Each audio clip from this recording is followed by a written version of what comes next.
नमस्कार बच्चों, आज हम आपकी वसंत पाठ्य पुस्तक से पाठ 5 मिठाई वाला पाठ पढ़ेंगे।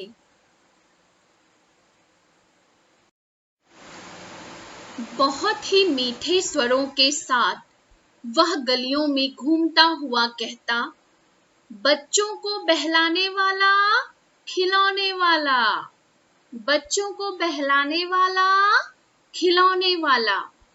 इस अधूरे वाक्य को वह ऐसे विचित्र किंतु मादक मधुर ढंग से गाकर कहता कि सुनने वाले एक बार अस्थिर हो उठते।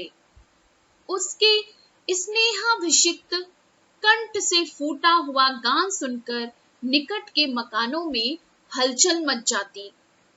छोटे छोटे बच्चों को अपनी गोद में लिए युवतियां चिकों को उठाकर छज्जों पर नीचे झांकने लगती। गलियों और उनके अंतर्व्यापी छोटे छोटे उद्यानों में खेलते और इठलाते हुए बच्चों का झुंड उसे घेर लेता और तब वह खिलौने वाला वहीं बैठकर खिलौने की पेटी खोल देता। बच्चे खिलौने देखकर पुलकित हो उठते। वे पैसे लाकर खिलौने का मोल भाव करने लगते। पूछते, इचका दाम क्या है? और इचका। खिलौने वाला बच्चों को देखता और उनकी नन्ही नन्ही उंगलियों से पैसे ले लेता और बच्चों की इच्छानुसार उन्हें खिलौने दे देता। खिलौने लेकर फिर बच्चे उछलने कूदने लगते और तब फिर खिलौने वाला उसी प्रकार गाकर कहता, बच्चों को बहलाने वाला, खिलौने वाला। सागर की हिलोर की भात उसका यह मादक गान गली भर के मकानों में इस ओर से उस ओर तक लहराता हुआ पहुंचता और खिलौने वाला आगे बढ़ जाता। तो बच्चों, यहाँ पर बात एक खिलौने वाले की जा रही है।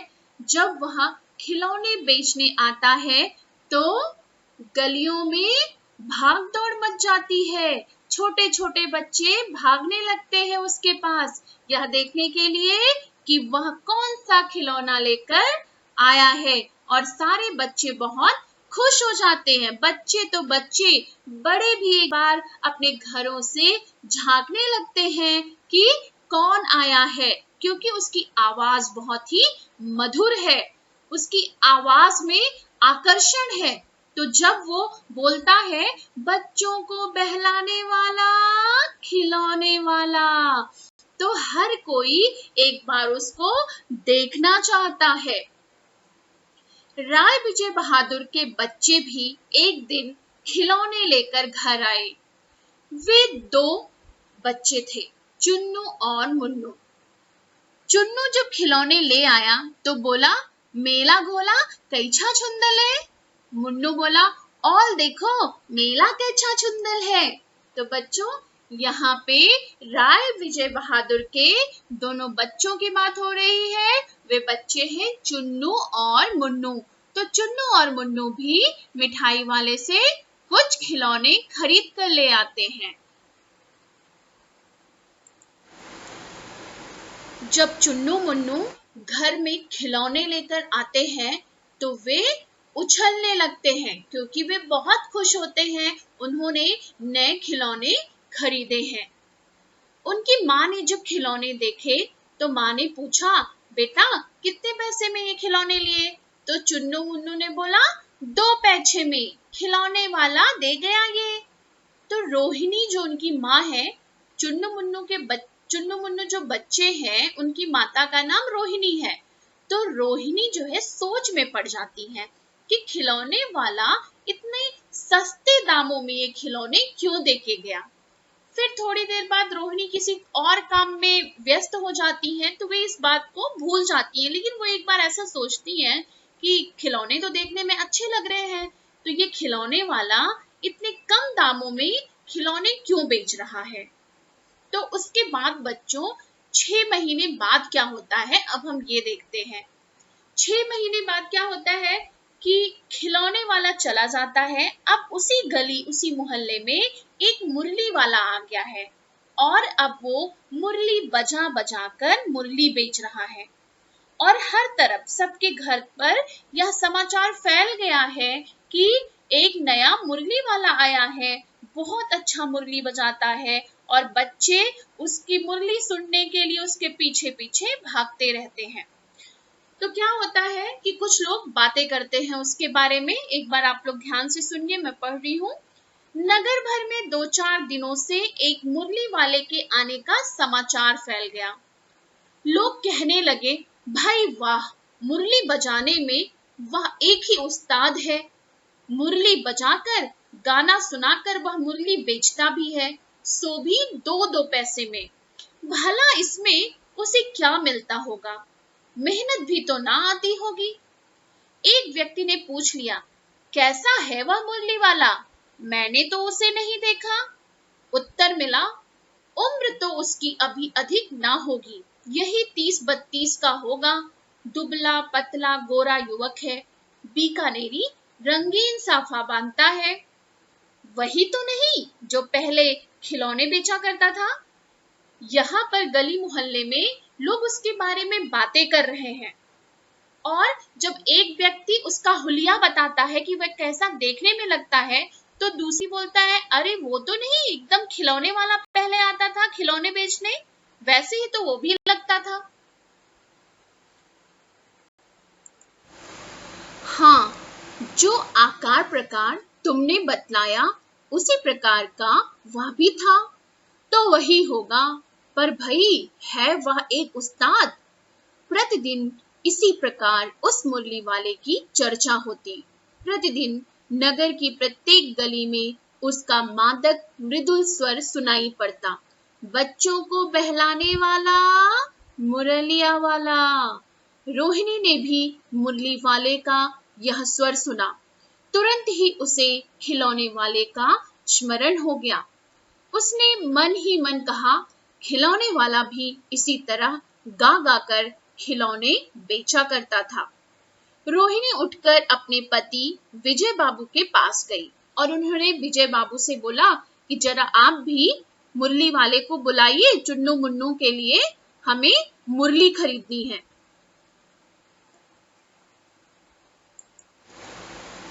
बच्चों, अब हम बात करेंगे कि जब विजय बाबू मुरली वाले के पास मुरली खरीदने जाते हैं, तब उन दोनों में क्या क्या बातें होती है।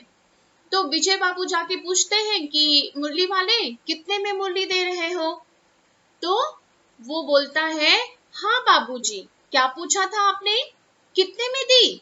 दी तो वैसे 3-3 पैसे के हिसाब से है, पर आपको 2-2 पैसे में दे दूंगा।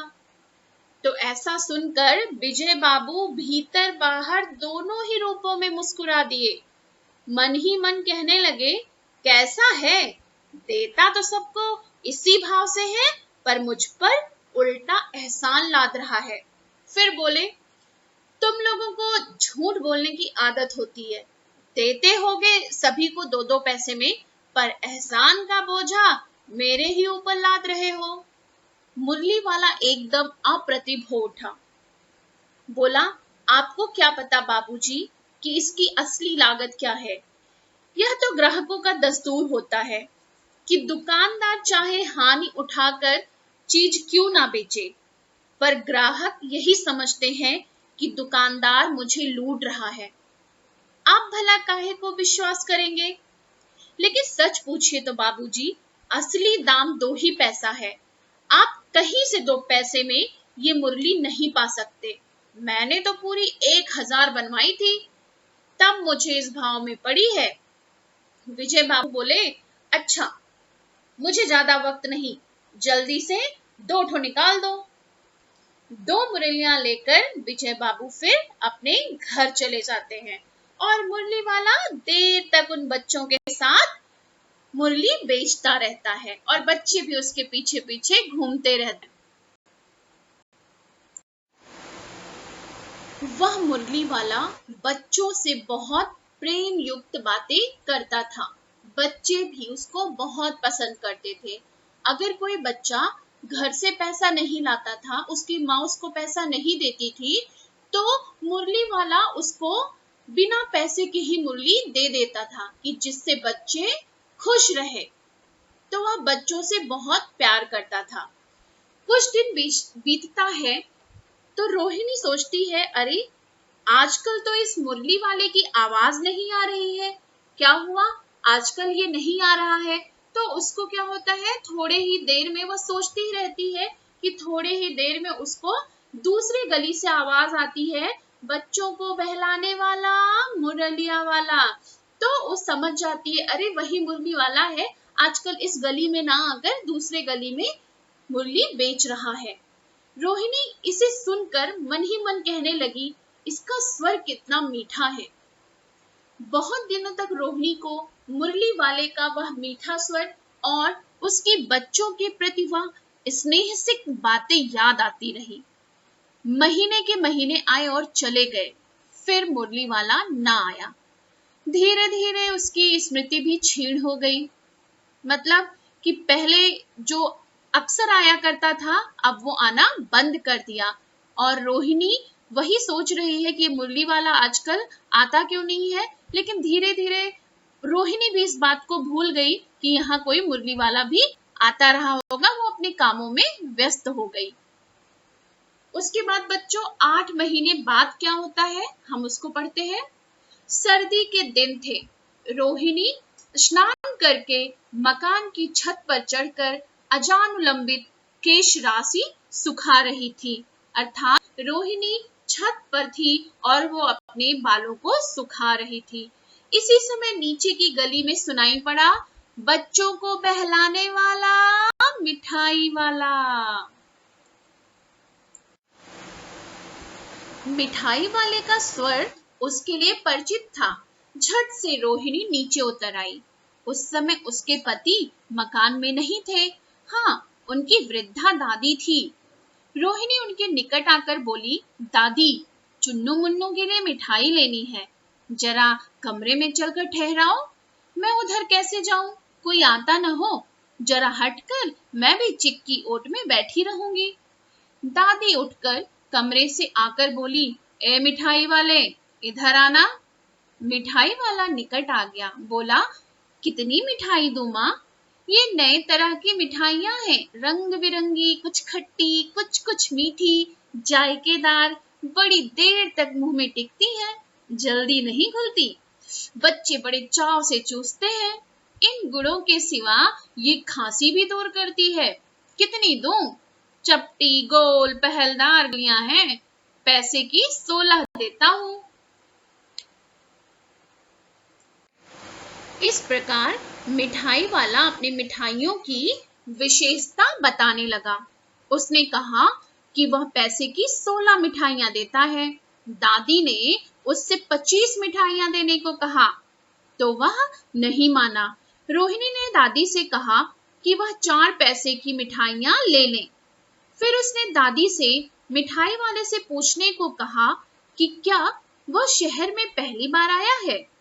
उसकी बात सुन मिठाई वाले ने बताया कि वह पहले मुरली और खिलौने लेकर भी आ चुका है। फिर रोहिणी ने उससे पूछा कि इन व्यवसायों में भला उसे क्या मिलता है, इतने सस्ते दामों पे वह मुरली बेचा, खिलौने बेचा, इससे उसको क्या फायदा मिलता है। मिठाई वाले ने कहा कि खाने भर को मिल जाता है, लेकिन जो संतोष और असीम सुख मुझे मिलता है वह तो किसी भी चीज से कम नहीं है।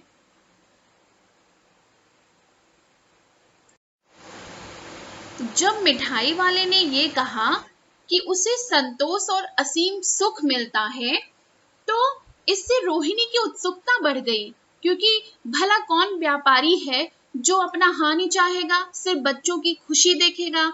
तो उसको ये उत्सुकता बढ़ गई कि ये आदमी है कौन और इसने इस व्यवसाय को क्यों चुना है।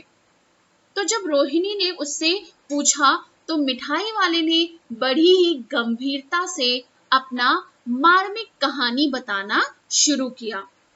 वह मिठाई वाला अपने नगर का बहुत ही प्रतिष्ठित आदमी था। उसके पास मकान, व्यवसाय, गाड़ी घोड़े, नौकर चाकर सब कुछ था। स्त्री थी, बच्चे थे, परंतु भाग्य की लीला कुछ ऐसी रही कि अब कोई साथ नहीं था। वह अकेला था। जीवन कठिन हो गया है, इसलिए खिलौने और मिठाई के बहाने वह अपने बच्चों की खोज में निकला है। उसे आशा है कि उसके बच्चों से कहीं ना कहीं किसी रूप में जन्म अवश्य लिया होगा। वह पैसों के लिए नहीं, बच्चों के बीच अपना मन बहलाने आता है। रोहिणी ने देखा मिठाई वाले की आंखें आंसुओं से गीली थी। उसी समय चुन्नू मुन्नू भी आ गए। मिठाई वाले ने उन्हें मिठाई दी। रोहिणी ने उसकी ओर पैसे फेंके, अर्थात मिठाई के दाम दिए, तो उसने कहा अब इस बार वह पैसे ना ले सकेगा। उसने पेटी उठाई और अपने मधुर स्वर में गाता हुआ निकल गया, बच्चों को बहलाने वाला मिठाई वाला।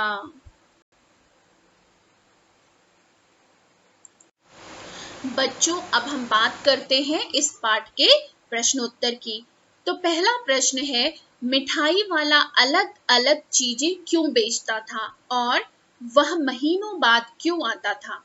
तो इसका उत्तर होगा, बच्चे एक चीज से ऊब ना जाए, इसलिए मिठाई वाला अलग अलग चीजें बेचता था। अर्थात कभी वह मुरली लेकर आता था तो कभी वह खिलौने लेकर आता था। बच्चों में उत्सुकता बनाए रखने के लिए वह महीनों बाद आता था। प्रश्न 2, मिठाई वाले में वे कौन से गुण थे जिनकी वजह से बच्चे तो बच्चे, बड़े भी उसकी ओर खींचे चले आते थे? उत्तर, निम्नलिखित कारणों से बच्चे तथा बड़े मिठाई वाले की ओर खींचे चले आते थे। पहला, मिठाई वाला मादक मधुर ढंग से गाकर अपनी चीजों को बेचता था। दूसरा, वह कम लाभ में बच्चों को खिलौने तथा मिठाइयां देता था। तीसरा, उसके हृदय में बच्चों के लिए स्नेह था, वह कभी गुस्सा नहीं करता था। चौथा, हर बार नई चीजें लाता था। प्रश्न 3, विजय बाबू एक ग्राहक थे और मुरली वाला एक विक्रेता। दोनों अपने अपने पक्ष के समर्थन में क्या तर्क पेश करते हैं? तो बच्चों, इसका उत्तर ये होगा कि विजय बाबू एक ग्राहक के तौर पर ये कहते हैं कि तुम सारे दुकानदार झूठ बोलते हो, तुम लोगों की झूठ बोलने की आदत होती है, सबको एक ही भाव से सामान बेचते हो, लेकिन अधिक दाम बताकर उल्टा ग्राहक पर एहसान का बोझ लादते हो। और एक विक्रेता के रूप में मुरली वाला अपना तर्क पेश करता हुआ कहता है कि आपको चीजों की असली लागत का अंदाजा नहीं है, इसलिए दुकानदार चाहे हानि उठाकर ही चीजें क्यों ना बेचे, पर ग्राहक को हमेशा यही लगता है कि हम उन्हें लूट रहे हैं। तो यहाँ पर विक्रेता और ग्राहक, विजय बाबू और मुरली वाले, दोनों अपना अपना पक्ष रखते हैं। प्रश्न 4, खिलौने वाले के आने पर बच्चों की क्या प्रतिक्रिया होती थी? तो इसका उत्तर होगा कि खिलौने वाले के आने पर बच्चे बहुत खुश हो उठते थे, बहुत पुलकित हो उठते थे। बच्चों का झुंड खिलौने वाले को चारों तरफ से घेर लेता था। वे पैसे लेकर खिलौने का मोल भाव करने लगते थे। खिलौने पाकर बच्चे खुशी से उछलने कूदने लगते थे। प्रश्न 5, रोहिणी को मुरली वाले के स्वर से खिलौने वाले का स्मरण क्यों हो आया? इसका उत्तर होगा क्योंकि जो मुरली वाला है उसका स्वर जो है वो खिलौने वाले से मिलता जुलता है। जैसे मुरली वाला गा गा कर मुरली बेच रहा है, उसी प्रकार खिलौने वाला भी गा कर खिलौने बेचा करता था। तो इस प्रकार रोहिणी को मुरली वाले के स्वर से खिलौने वाले का स्मरण हो जाता है। प्रश्न 6, किसकी बात सुनकर मिठाई वाला भावुक हो गया था? तो बच्चों इसका उत्तर होगा रोहिणी की बात सुनकर मिठाई वाला भावुक हो गया था। उसने इन व्यवसायों को अपनाने का क्या कारण बताया? तो बच्चों उसने यह कारण बताया था कि उसके घर में बीबी बच्चे नहीं थे, जिनकी मृत्यु हो गई थी। वह बहुत अकेला था। वह अपने बच्चों को ढूंढने के लिए, अपने जीवन में खुशी ढूंढने के लिए वह इन व्यवसायों को अपनाया था। तो वो कहता है कि इस तरह के जीवन में उसे अपने बच्चों की झलक मिल जाती है। उसे ऐसा लगता है कि उसके बच्चे इन्हीं में कहीं हंस खेल रहे हैं।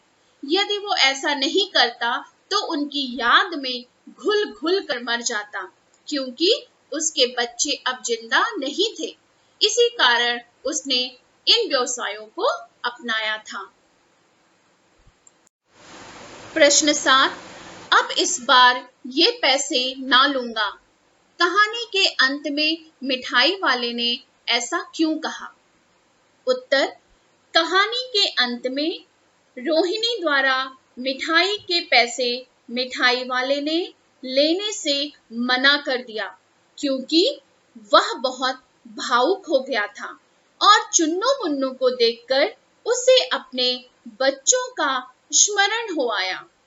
उसे ऐसा लगा मानो वो अपने बच्चों को ही मिठाई दे रहा हो।